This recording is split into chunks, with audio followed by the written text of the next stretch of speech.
Good evening, Entropians. Julian McBean here, and as you can see, I caved. I totally caved. I am back in Merry Mayhem, and I'm honestly not even sorry. So, I was thinking about it, and you know, I had a good month last month, so I decided to put a little bit extra into my channel this month, and so that is what we are going to do. But this time around, we're going to do something. We're going to do it just a tad different. This is category 3. So we are going to see what happens. And I really should have emptied my damn... Is there a storage terminal back there? Nah, screw it. This is going to be category 3. So this is going to be tougher. It's going to be tougher. Maybe I should have bought some plates. But it is what it is. And I did, however, buy an extra sword. So I've actually got what's left of this sword, and I've got 2 full other swords for when this one runs out. Let's summon the pet, because we should. And operate. And this should kick on. It did not. Shit. Okay, so did it... Oh, so we have to abandon category 2. And it still didn't trigger category 3, so we are probably going to have to exit and start over. Well, that was a mistake. Hopefully it doesn't cost us too much. It's going to cost me about 30 seconds. Oh well. No, cut the shit. Okay, so we lost about 30 seconds. Or actually, maybe we didn't even lose the 30 seconds because it didn't trigger the mission.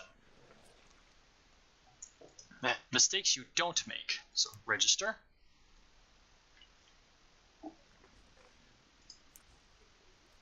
Yes, I want to enter the Merry Mayhem. I would not be asking to enter the Merry Mayhem otherwise. There we go. Okay, good. 15 hours. I still don't know what's wrong with this. It's driving me a bit crazy, but there's not much we can do about it, so we'll just deal. And we're going to spawn the dog again. And we're going to down a pill. Purple pill. Purple pill makes it all better. There we go. Now, from what I understand, these guys should all be level 14. So let's see how well we can tank these guys, because they're going to be a lot tough. The tents couldn't even damage me, but these guys are going to be tougher. So let's see what happens.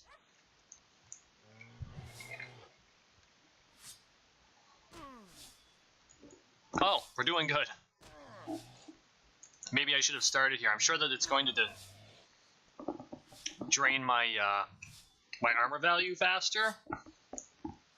But honestly, this is going to give me better experience points. And that's the reason that I'm really here. I'm not really here necessarily to place, although I do want to do that. But I was looking through, you know, we've got about a month left on the Fen event. And there's some cool stuff available. The big thing is, like, I've got the silver shirt, and now I want the silver jacket. But it's going for a kind of an absurd price on the auction house. And I'm just not interested in paying, like, 200 ped for a jacket. So instead, what I'm going to do is I'm going to try and see if I can't farm up the coins in the months that we have left. And I figured that level 14s are probably a good place to start. Much higher chance of everything dropping. So... That's the main reason. Of course, M tokens are a bonus there. And the first time I got into Merry Mayhem, I hoffed. So, although I doubt I'm going to get a repeat, and it was my very first hoff ever, why not roll the dice, you know? It would be worth just seeing what happens. And I haven't really hunted at this level very much, and I really need to do more, because this is really the level I should be hunting at. There, see, I'm starting to take damage now. So, we're doing pretty good. So, this time around, I actually produced the content ahead of time, which is something that, frankly, I need to get a lot better at. I always had something... I would say it's because I always had something to talk about, and now I don't have things to talk about, because of course I've got things to talk about, but I think the main reason that before I had less of an issue was that there was so much going on and there was a lot of new stuff I could handle. I didn't necessarily need to have it all written down and organize my thoughts ahead of time. It could just kind of naturally come out. And sometimes I can do that and sometimes I can't. And as of late, my idea factory has been too slow to be able to just spontaneously come up with stuff. So I did spend some time producing content for this episode. So it's not canned, it's not pre-baked, and I'm not reading off a script. Otherwise, you'd hear me going, and then the cow jumped over the stupid dog. But, you know, it occurred to me as I was sitting at my desk this afternoon, kind of going through what I wanted to talk about today. And I've got a list of things that I'm going to go through. But it just occurred to me how tough it can be to produce content for these things. And I didn't... You know, my first 6 months, I've been producing 2 Entropia Universe videos. Entropia video universes. Criminy. I've been producing 2 Entropia Universe videos per week, pretty much since July of last year. And so I think I've covered a lot. You know, and I spent a lot of time on Cyrene, and I visited. I almost covered Arcadia, Australia, for some stupid reason. I've spent a lot of time on Arcadia, but I think that being able to stay organized is going to be really important to making the channel even more of a success. Speaking of which, I want to thank.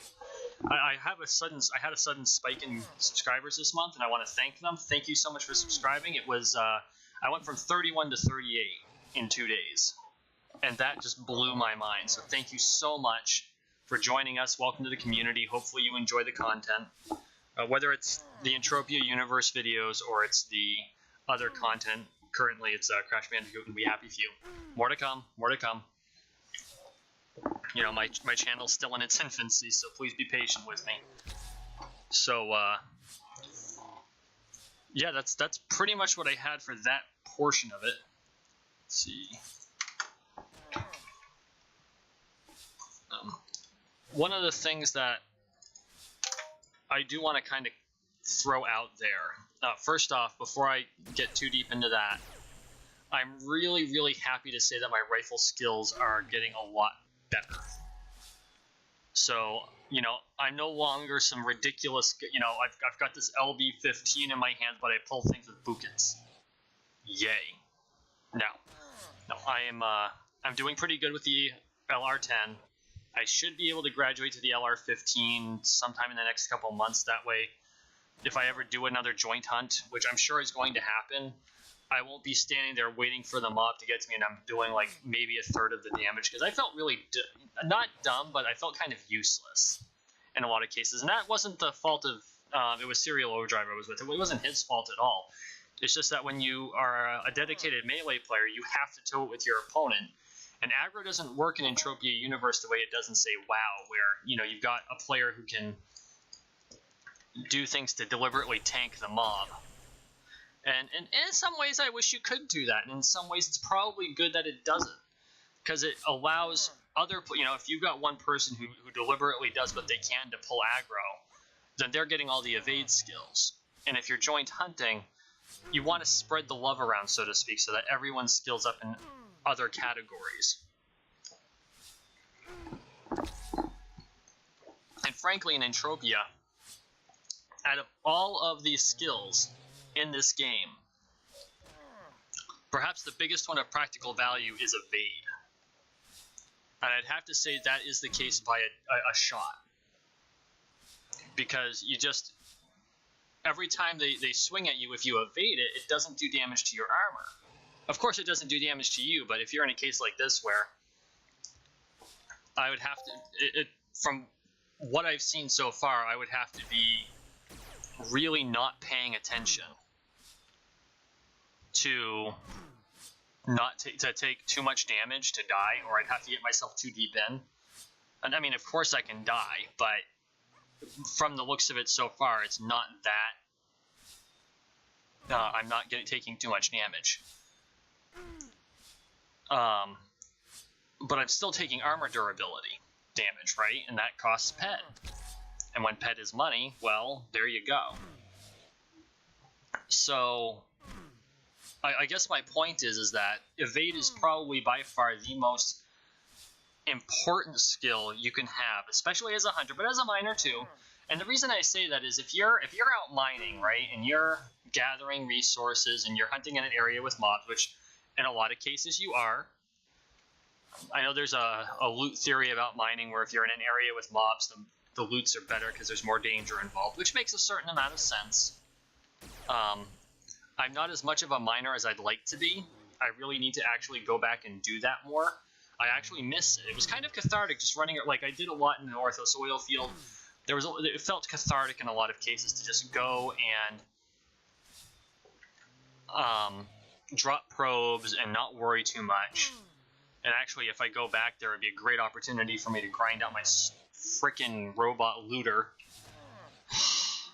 Because I've got this great animal looter skill and I can't loot robots to save my life. Which, okay, I get it. And I think Mindark did a wise thing there. Because it makes you have to learn to deal with different types of mobs and how they organize how different types of mobs work. But at the same time, it's just like, and frankly, because robots, of course, I've got ghost armor, and robots, ouch, that hurt. Ghost armor won't tank robots very well. It'll take some of it, but it's not designed for fighting robots. It's designed for fighting animals. One of the things kind of on my Christmas list, so to speak, for this year, my list of things to get is Vigilante armor, which of course is reasonably expensive in game-wise. I think it's going to cost me about 400 ped all told, maybe 5 or 6. I think the ghost cost me 400, I think. Because the Rascal cost me like 150. And I think the ghost cost me 3 or 4. I'll have to look it up. I don't know. And I'm not trying to throw how much money I've thrown into the game out there. No. It's just trying to give a realistic idea of what these armors cost if you decide to go after them yourself and you're not disappointed. So you're not disappointed by it. Because the first time I looked, I was very disappointed. I'm like, oh, that's a lot. Well, yeah, it's a lot. Of course it's a lot.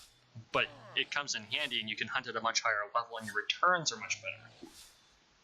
As I discovered once I put the ghost armor on, and I realized that I was hunting way below my level because I just didn't have the armor. I wasn't willing to invest in the armor, and once I was willing to do that and take that step, I was able to hunt at a much higher level. Which is kind of enlightening, to be honest. I hunted on Cyrene for a while, and I was avoiding the really powerful mobs, so to speak.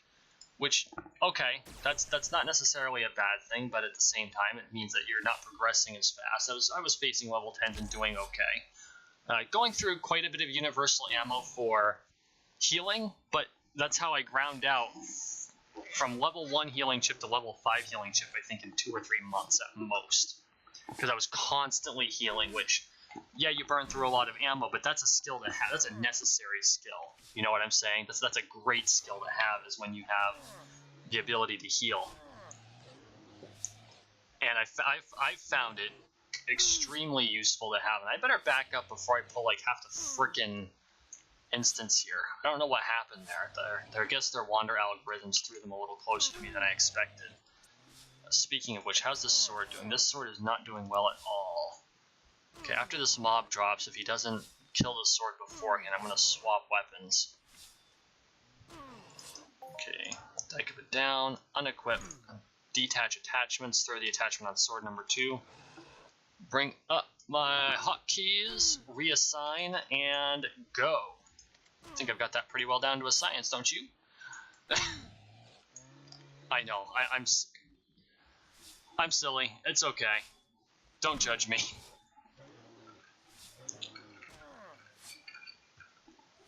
You can see my LLC 1 or 4.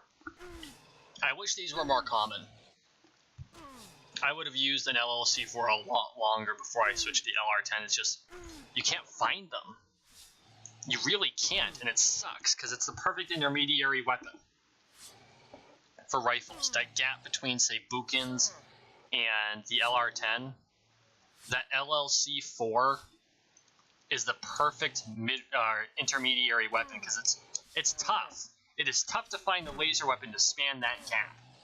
And I know it's been a problem across the board, and I happened to discover it by complete random chance, because, or actually by morbid curiosity, because what happened was when I was doing migration last year, when I was doing the Aomon migration, I was hunting the Longtooth. It got dropped an LLC 1 or 2. And of course it was an LLC 1 and an LLC 2 will do roughly what Book and Spare Rifle or the TT rifle do. They have a higher ped value, so they last longer, but they don't, it was nothing spectacular, and I was kind of disappointed by the drop, but I was like, well, it'll TT, or maybe I can sell it. I didn't end up selling it. I think I ended up TTing it, but nah, maybe I sold it. It doesn't really matter. But I got to thinking, and I'm like, maybe there's like an LLC 3. But there wasn't an LLC 3, which I'm sure there's one out there, but there wasn't one available. There's this LLC 4, and it was perfect. That perfect mid-range weapon that spanned that gap, so I could fight the level 3, 4s, and 5s pretty competently, but it wasn't going to be the equivalent of the LR10. And so I'm like, perfect. So I grabbed it, and I've actually been using it for a while, and I used it to hunt the robots in large part during the Book, when I was doing the Book and upgrade quest, because I love Book and Spare Rifle, but if you're killing 50 mobs with Book and Spare Rifle, you can't come up with enough, and you just don't have enough to talk about for a video. And I didn't want my videos to become boring, which I can't say that I necessarily succeeded there. So I'm hoping that my 5-part Book and Spare Rifle quest chain didn't go too badly, but I'm not enthusiastic that that's the case. But yeah, that's how the whole rifle adventure is going so far. Do I have another one? No, I didn't. That was the new one, which is fine. I mean, I expect to have to replace them from time to time. It is how the game works, right? So far we're doing pretty good.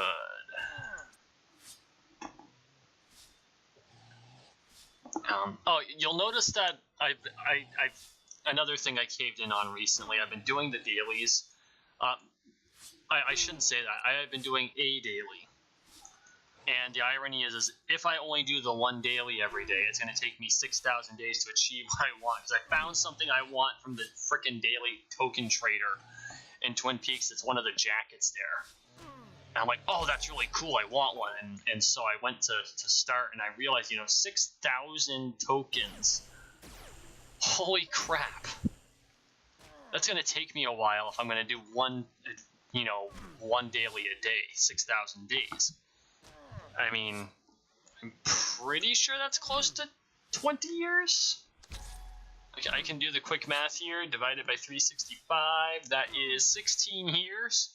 So if that's what I'm going after, I better start doing other dailies, but I don't have the time to do it at this point. I got some other missions to do, so I'll just keep grinding out the little ones, and who knows, maybe by the time I actually get to the point where something, maybe something else that I want will come up, I don't know, or I don't know if these can be traded or sold or whatever. Maybe I could do it that way.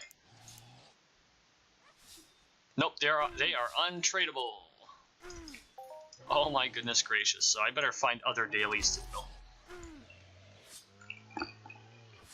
The thing is that I find the hunting dailies very frustrating, because you have to find the damn mobs. And the maps that you can download online for those hunting areas are outdated. So like, I spent a ridiculous amount of time hunting Fostervix around Atlas Haven. I think I mentioned it in a previous video.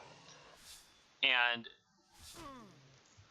I spent an hour looking for other opportunities, and they weren't there. And so I just had to keep circling Atlas Haven, killing the 3 or 4 Fostervix that spawned until I got all 50 of them. And so because of that frustration, I haven't gone back and done another hunting daily. Now, is that my mistake? Absolutely, I'm sure. And at some point, I'm going to have to go back and do it again. But I think as I level up, I can start doing other categories too, so maybe that will make it worth it. You know what I'm saying? So we'll see how that goes. And maybe I can cut that 16.49 years down by a few points. I think there's even a mention like you can get up to 10 daily tokens a day if you do all of them in a day. But I don't have the time to do that. I wish I had the time to spend that much time playing Entropia Universe, but that pretty much makes EU a job. Which, while I'd love for EU to be my job, much as I would love to be able to say that being a YouTuber is my job, it's not. I am not one of those people who can afford to do that, and I can't risk that much to try. Maybe someday. You know, that's the dream, right? To be able to buy yourself a land area and live off the proceeds of it, that would be awesome. But I don't have 30 grand to dump into it.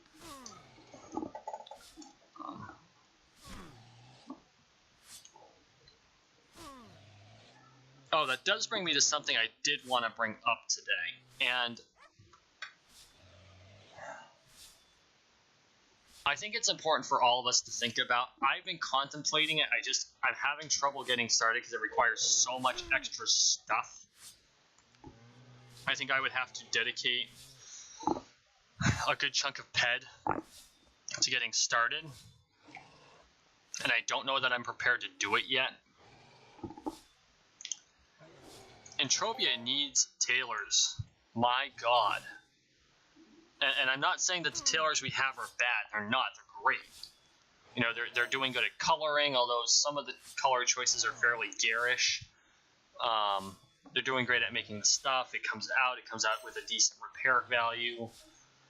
Some of it doesn't, but that's okay. You know, you can always bring it to a repair terminal. That's not a big deal. But oh, for a second there, I thought I got another Fen shirt. But I noticed the selection is fairly limited, and the prices are really high. And I know that there's a lot of effort that goes into it, so I'm not necessarily straight bitching about how high the prices are. Except maybe on the Jacem clothing, that just... And it's gorgeous, don't get me wrong, I think it looks awesome. The whole Arabian Nights feeling. Maybe I just need to spend some time on Toulon and see what happens there. Maybe we'll put that on the list for after Merry Mayhem or something. Take a break from killing curbs. But why are the prices on clothes so high? There aren't enough producers, is what it comes down to. And I commend those who spend the time to make the clothing for other players. Right, because they allow us to bring out our personality, but there's not a huge amount of variety. And that's not the fault of the tailors, they can only produce so much. But that means that there aren't enough players doing that job. And like I said, maybe I'll look into it. You know, I would love to be a crafter, and that's definitely a niche that has a spot to be filled.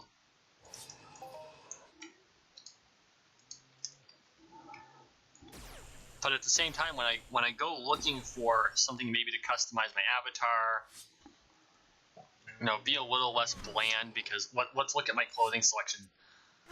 I have 5 jumpsuits, not all of which are here. I have my Carapace Pants Mark 1 from Arcadia, the boots to go with them, even though they look kind of weird, my skeleton mask, which was my very first clothing purchase, and I've got a Fen shirt. The Entropia Gold t-shirt, which I earned from Merry Mayhem, in fact. I don't exactly have a broad selection. And yeah, it's my own fault for not dumping PED into it, but I've found other things that I want to put my PED into, like, oh, say these. So, you know, and someday, ooh, 15 PED, that's nice. So,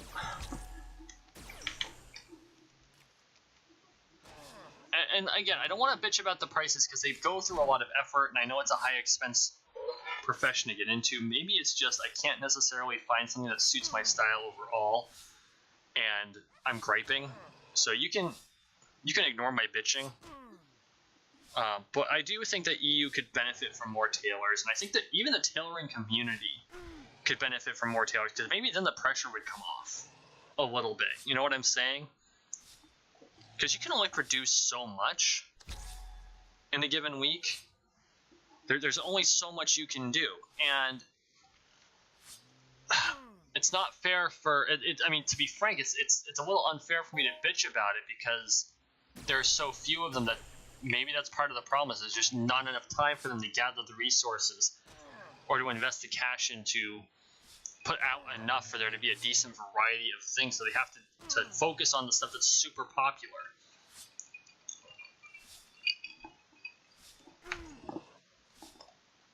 Even though that may not necessarily be what they're looking to put out. So just my thoughts on that whole matter. So let me just give a shout out to the people who do spend the time tailoring. You guys are awesome. Thanks for giving us options to customize our avatar, because that's really the biggest customization we have. I know there aren't a huge number of like face sculptors and things like that out there, hairstylists, and that would be useful too. You people are great as well, but the biggest way that most people customize their avatars, from what I can tell, are their clothing styles. And for those who actually spend the time to make sure we have at least some options, you guys rock, you know. And I apologize, I'm using the gender neutral guys, quote unquote. You dudes rock. You know, you really you really make it so that we can express ourselves more fully here in Entropia universe.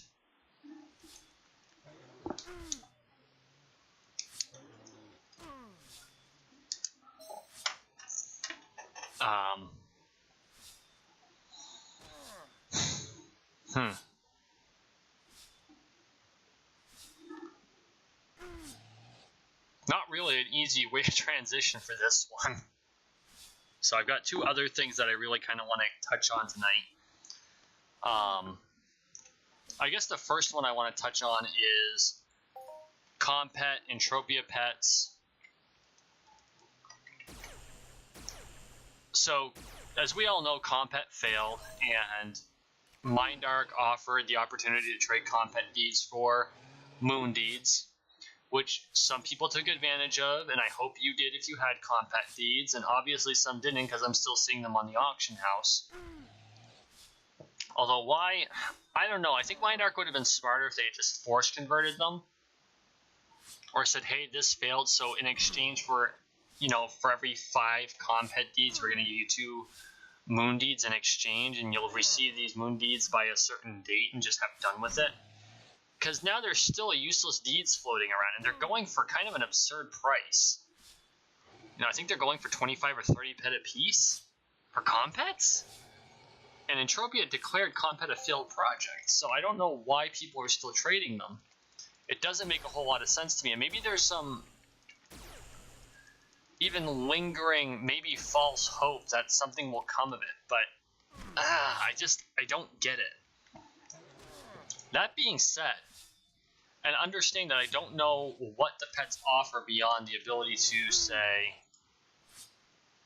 you know, give me the skill game and the skill gain in pet taming.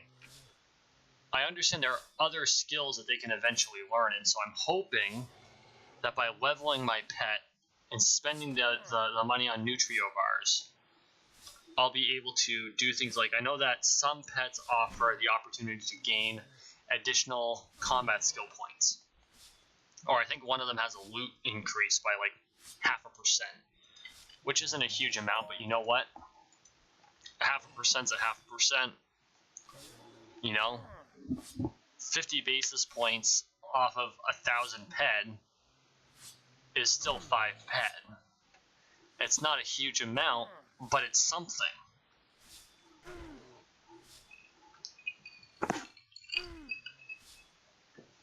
So, my thought process is that at some point,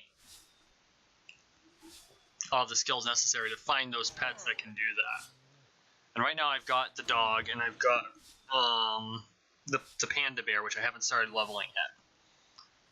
And once the dog reaches level 10, I think I'm going to switch to the panda bear, because my animal taming level is like shit. I can't even use most of the tricks in my dog's list. So that's my plan for that, and I'm going to try to find, like, sometimes people sell the rarer pets, like certain dragons are rarer, and I think the leprechaun is rare. A couple of others, the ones that can't be used off planet until level 7, those types of pets. And so that will be my next pet target, is finding a rarer pet that has the more specialized skills. Oops, that's not what I meant to do. Sorry, guys. But I think that it's worth it. If for no other reason, it's another skill you're grinding. You never know what Mind Arc's going to come out with tomorrow. Now, just because Compet didn't work and pets are, I wouldn't say useless, but they're not doing a whole lot other than being vanity pets. You never know what's going to happen tomorrow. And I really think that there's going to be something that comes of these pets in some fashion at some point. That point could be 10 years down the road. But you know what? If that point's 10 years down the road, I want to have those skills already in place. So it's not costing me a huge amount to keep the pets fed. I mostly just passively keep them out. I do some, direct training. I do the tricks. Every once in a while, I'll take like a 5-minute break from hunting, and I'll just do the tricks until I run out of focus, and then I'll go back to hunting and just let the dog do his thing in an effort to kind of raise my pet tamer skill level by a point or two.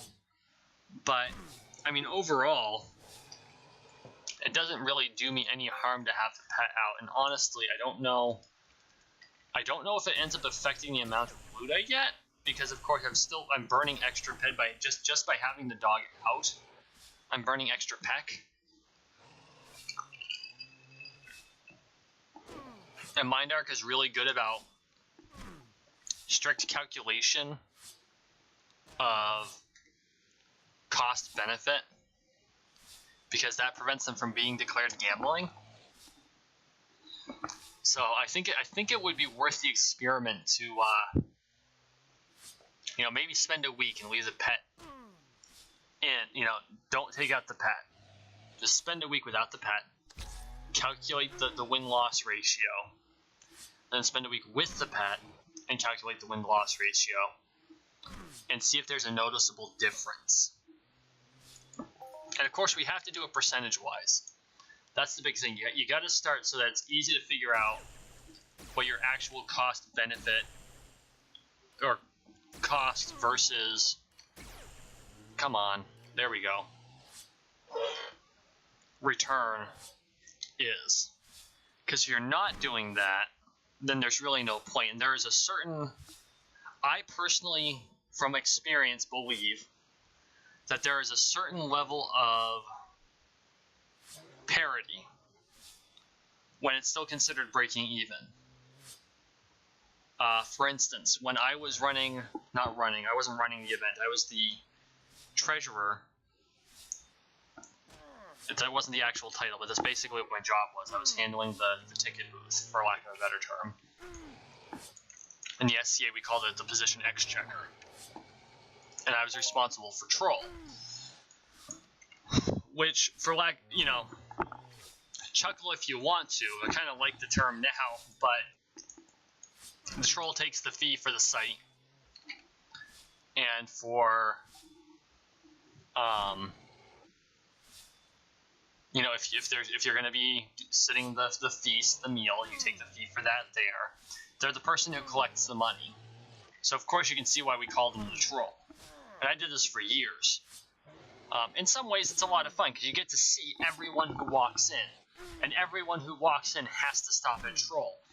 And so it's a great way to network. So, you greet, you chuckle, you talk, how's things going? Oh, good, I can catch up with you later. At the same time, though, it's a lot of responsibility. It means you have to give up a little bit of the event in order to do the job. And I never had a problem with it. And in fact, I enjoyed it. It's too bad that I can't do it now for a variety of reasons, but none of which have anything to do with my performance. But it's one of the things that I both liked and hated about being on staff for an event, is because of my monetary acumen. I would always be the one sitting troll. So anyway, where was I going with this? Oh, when counting up for the event and doing the cash sheet for it, which is what the Exchequer's job is, they have to balance the books at the end of it.